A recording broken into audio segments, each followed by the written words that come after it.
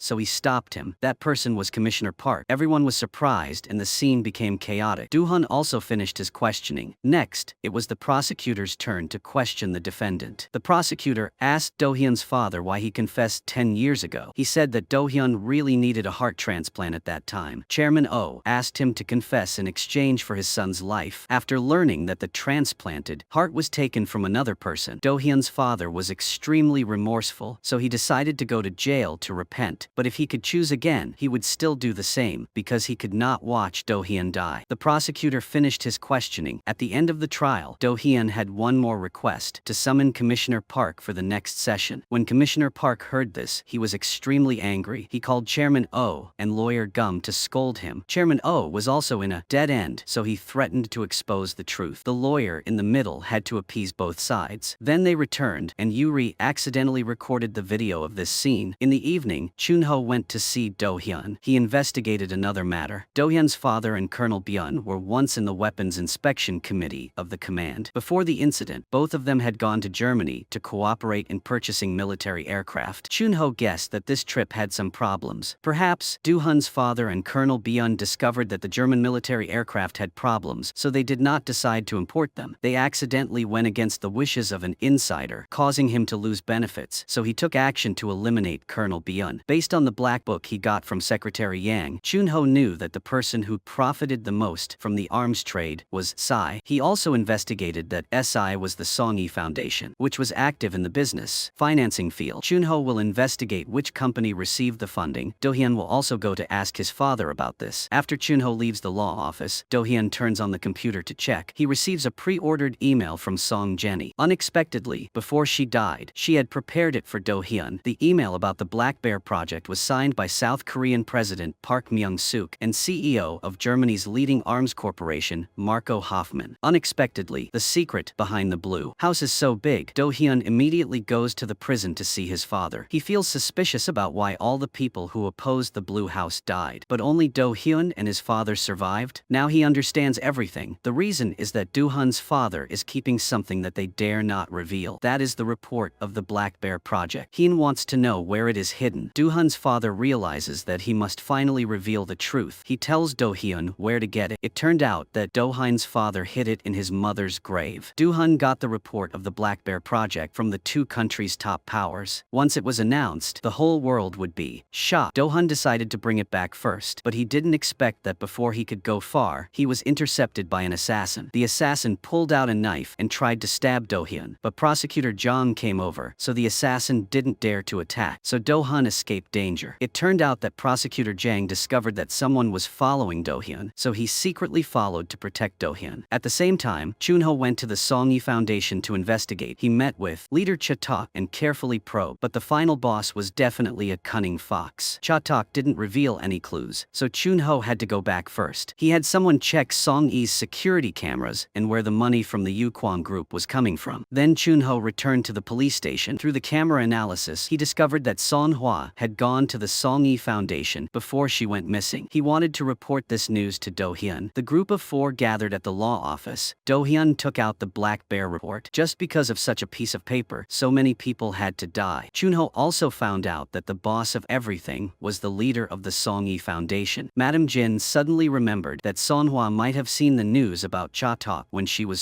in financial trouble, so she went to Song-yi to ask him for more money. In the end, she had to pay with her life. The group's fight became more and more dangerous. The next day, a group of people from the command came to the law office. They suspected that Do-hyun was hiding confidential documents of the country. After getting the Black Bear report, the group immediately left. Cha-tak was extremely satisfied when he received the news that the mission had been completed from them. At this time, Do-hyun brought Cha-tak's photo to ask his father if Cha-tak was the one who shot Colonel Bian at the restaurant 10 years ago. Do-hyun's father recognized exactly this person. He asked who this was. Do-hyun suspected that this was the person with the highest power who was ruling the Blue House. Do-hyun's father told him to be careful. Today, the second retrial would take place. Do-hyun was about to go to court when suddenly a group of thugs broke into the law office and prevented him from leaving. Do-hyun knew that these were the underlings sent by Commissioner Park to stall for time, so Do-hyun called Chun-ho to rescue him. A moment later, Chun-ho appeared with new thugs to let Do-hyun go. At this time, the trial had been going on for a while, but the defense lawyer had not arrived yet. The judge had no choice but to let things continue. She invited Commissioner Park to appear in court. She thought he would not come, but unexpectedly, he calmly opened the door and walked in. Commissioner Park thought that the plan to keep Do-hyun Bian would be useful, he just needed to leave the court quickly. The prosecution was on the same side, so they had no questions for Commissioner Park. He said goodbye and went out the door. At that moment, Dohan arrived. He used the excuse that a witness would arrive later to keep Commissioner Park in court. Commissioner Park objected, but the judge approved Dohan's words. Commissioner Park had no choice but to stay in court. Later, the witness arrived. Unexpectedly, Jong Guu was still alive. He testified as Colonel Bian's driver. Do-sik wanted to object, but Do-hun's convincing argument led the judge to reject Do-sik's opinion. With no other choice, Do-sik asked for a recess. The trial was adjourned for 30 minutes. Chairman Oh quickly escaped from the court. Do-sik and his lawyer tried to think of a way to prevent Jong Guu from testifying. Later, the trial resumed. Do-sik brought Jong Guu's mental health records and said that he could not testify. Do-hyun also brought up a doctor's certificate that concluded Jong Guu was fully aware of his dress, words and actions. To be sure, the judge asked Jong Guu if he remembered who had judged him. Jong Guu answered correctly. He also explained why he was released on bail despite pleading guilty due to the principle of recidivism. The judge determined that Jong Guu was completely sane. What Do-sik had prepared was useless. The trial continued. Do-hyun approached and asked Jong Guu who he saw coming to the restaurant on the day of Colonel Bian's case 10 years ago. Jong Guu remembered seeing Commissioner Park running out after the gunshots. His sleeve was still stained with blood. Jong Guu then pointed to Commissioner Park sitting behind him. He immediately panicked and wanted to leave the room, but he was stopped. He used his title as commissioner to threaten the judge, but she was not afraid. The judge let Dohan continue questioning the witness. He projected Sonhwa's picture and asked Jong Guu if he recognized her. He nodded again and said he saw her leave the restaurant. Before Commissioner Park, Do-hyun points out that Sonhwa is the victim of Warden Hyo. Warden Hyo receives instructions from Chairman Oh's secretary. That means Chairman Oh is also involved in the case. The judge calls for Chairman Oh, but he has already left. At this time, Chairman Oh angrily runs to Cha-tak. Cha-tak makes Chairman Oh take the blame and withdraws Yu Kwan's investment capital to a new project. This makes it difficult for Chairman Oh to keep the original agreement of keeping the secret from 10 years ago. Cha-tak wants Chairman Oh to be at ease, so he says he has everything under control. Cha-tak shows the Black Bear report and says that as long as he gets it back, his position will be unshakable. The surrounding issues are also easy to resolve. As long as Chairman Oh does not betray him, Cha-tak is ready to throw him a lifebuoy at the crucial moment. At this time, the trial ends and waits for Chairman Oh to be summoned. Do-hun returns to the law office. It turned out that the Black Bear report that Cha-tak had obtained was fake. The original was still in Do-hyun's hands. Later, Chun-ho came with the package that Prosecutor Jang had sent to Madam Jin. Inside were the recordings that her son had investigated. Prosecutor Jang regretted what he had done, so he wrote a letter of apology to Madam Jin. It turned out that the wiretapping device hidden in the restaurant belonged to Madam Jin's son. The recording identified the people present on the day of the incident, including Maul and Dre, Chairman Oh, Commissioner Park, and Cha-tak, but it could not confirm that they had attacked Colonel Bian. It also could not be used as evidence in court because it was illegal wiretapping. The best way to use it was to make it public. That was why Prosecutor Jang sent it to Madam Jin, because Prosecutor Jang knew that there was a journalist next to her. Do-hun wanted to see how the retrial went before deciding whether to make the recording public or not. He felt that now was not the crucial moment. The next day, the third retrial took place. Since Chairman Oh was not present, Do-hyun claimed that he had lied in court. Do-hyun wanted to have someone forcefully arrest him. The judge agreed with this decision. Upon receiving the news, Chun-ho immediately set off. The police also investigated the group's corrupt accounts, so they set off to arrest Chairman Oh. But on the way, Chun-ho received a call informing them that Chairman Oh had just jumped off a building. All their efforts were in vain. At night, Do-hun reviewed the recording that Kim Sik had made 10 years ago. It seemed like it happened every week. Do-hun guessed that Kim Sik did not simply go to the restaurant to eavesdrop, but that he had a recording device there. Do-hun immediately asked Chun-ho to go to the restaurant to look for it. After a while of searching, Do-hun finally found the recording device that Kim Sik had hidden in the restaurant. Now that Chairman Oh was dead, several officials held a meeting to think of ways to put all the blame on him. They would come out as witnesses. The lawyer wondered if Do-hyun's father would be released. Father Talk wanted it to happen because that would end the retrial. They would cover up the Black Bear report. Commissioner Park also thought it was a good idea. Lawyer Gum would take care of it. The next day, the final retrial took place. Do-hyun took out the gunpowder test report from his father's hand. The negative result proved that his father was not the one who pulled the trigger. Do-hyun asked why Lawyer Jum did not include it in the evidence. He admitted that he had neglected to include it. However, Lawyer Jum still thought that the evidence evidence was not enough to prove Dohan's father was innocent. Dohan then called prosecutor Jang as a witness. He said that the evidence was intentionally left out, shocking everyone. That confirmed that someone intentionally framed Dohan's father. Dohan ran out of questions. The prosecutor did not question the witness either. Do-sik wanted to call another witness, Commissioner Park. He changed his story and said he was at the restaurant on the night of the crime. Then he blamed Chairman Oh to clear Dohan's father's name. It was Dohan's turn to ask questions. He wanted to know why Commissioner Park lied last time. Commissioner Park said that he was afraid that his appearance at the scene of a murder would affect his reputation. However, because he felt guilty, he revealed the truth. Dohan saw through this person's fake face, but he couldn't expose him right away. He wanted to invite the last witness, Chato. Dohan wanted to ask why Chato appeared at the scene of the crime. Chatok said it was just a normal gathering. Dohan immediately said that all the high-ranking officials present at the party were involved in the Black Bear Arms trafficking project. This was the cause of the conflict between Colonel Bian and the others. Dohan's father became their scapegoat. Chatok still pretended not to know what the Black Bear project was. Dohan took out the report and showed it to Chato, saying that it was the original copy of the Black Bear report. Only now did he realize that what he had obtained was fake, but he was still not worried. Do-sik wanted to stand up and protest, but Dohan's words were too sharp. The judge declared the protest invalid. After a while of questioning, Dohan determined that this Chatok was the shadow leader, the one behind the manipulation of the Blue House. Chatok wanted to demand evidence, so Dohan showed Chatok the evidence. Dohan took out the recording obtained from Kim Sik's wiretap. Do-sik stood up to protest the evidence, but the judge scolded him. The judge wanted to hear the recording, so Dohan played it loud for everyone to hear. The recording recounted the entire process of the incident that day. Commissioner Park was the one who argued with Colonel Bian, leading to the shooting. Dohan's father discovered that Colonel Bian was still alive, so he planned to call an ambulance, but he was kicked out by Chairman Oh. Then Chatok shot another shot and made Chairman Oh shoot the last shot so that no one could betray anyone. Dohan also instigated Chairman Oh to force Dohan's father to take the blame for them. Back to reality. The whole audience was shocked by this truth. Commissioner Park stood up in panic and denied. After his shot, Colonel Bian was still alive. The ones who killed Colonel Bian were Chatok and Chairman Oh. Chatok was stunned. Dohan asked Chatok if he confessed, but he refused the question. The judge temporarily let everyone take a break. Chatok called lawyer Gum. He knew who made the recording. It was Kim Sik who asked Sona to install a wiretap in the restaurant. Both of them were still thinking of ways to fight back, and they would protest that this recording was illegal. Lawyer Gum went to find the prosecutor to come up with a plan. Later, the trial continued. Do-sik wanted to ask Do-hyun where he got the recording. He said it was of unknown origin. Do-sik confirmed that this was an illegal wiretapping recording. But with such a serious crime, it still depends on whether the judge will accept it or not. Do-hyun wanted to ask the court's opinion. Unfortunately, the evidence was not accepted, but the judge could still use it to declare the defendant innocent. The trial ended. Commissioner Park was surrounded by reporters to get the news. Yuri sneaked into the group of reporters and declared that this time he would have to pay for his crimes. Unexpectedly, she secretly spread the report about the Blue House that her father wrote online, causing a stir across the country. At this time, before Cha-ta could leave the courthouse, he was arrested by Chun-ho, who led the police. Chun-ho got the recording of inciting Seonhwa to kill from Chairman Oh's secretary. Cha-tak wanted to go to the police station to give his statement, but Chun-ho still handcuffed him. Chun-ho said that it was an arrest, not an invitation to cooperate with the investigation. In the interrogation room, Cha-tak still refused to say anything. The police had to go to his office to search. There they found the memorandum that he kept. The police immediately took it to arrest Commissioner Park because the memorandum had his signature on the Defense Corruption Agreement. Commissioner Park refused to cooperate, and he even said that he was the president's nephew. The police had to force him to leave. Everything was finally over. A few days later, Do-hyun's father was released from prison. The first thing he did was to thank Yuri's father for giving his son a chance to live. After that, Do-hyun and his father went out drinking together. He had been waiting for this for 15 years. Evil people will never admit their mistakes, but justice and reason will never be hidden. As long as there are people who believe in and carry it out, all criminals will be punished by law.